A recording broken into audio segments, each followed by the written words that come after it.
History was made this week in San Antonio. 34 years ago, a future saint visited the Alamo City.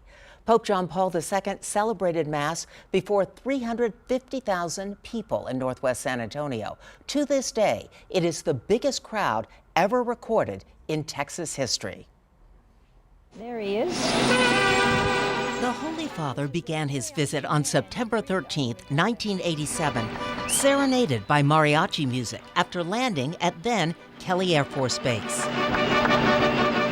He traveled by motorcade to Westover Hills, to what was 144 acres of undeveloped land, before SeaWorld, housing developments, and schools. 350,000 people from all over the state got a glimpse of the Holy Father as he made his way through the crowd in the Pope-mobile with the late Archbishop Patrick Flores at his side. A 500-member choir raised their voices in song on that sweltering day when the heat index hit 100.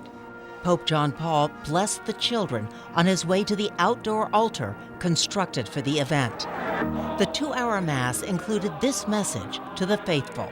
It is a mark of greatness to be able to say, I have made a mistake.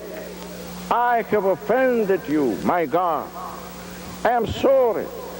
I will try again because I rely on your strength and I believe in your love. From there, the Pontiff traveled to Assumption Seminary for lunch with local priests, then to Municipal Auditorium to speak at Catholic Charities.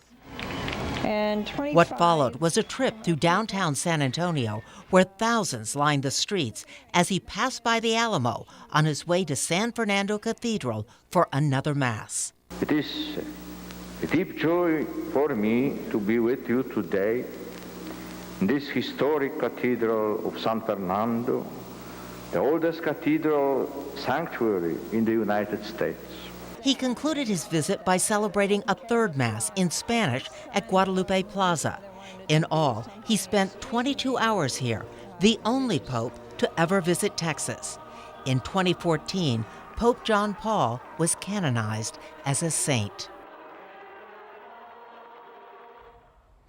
And I had a front row seat to history that day.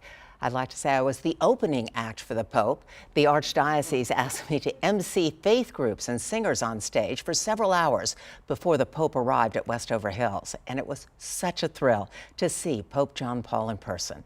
I then covered the Mass for KENS 5, an assignment I will always cherish.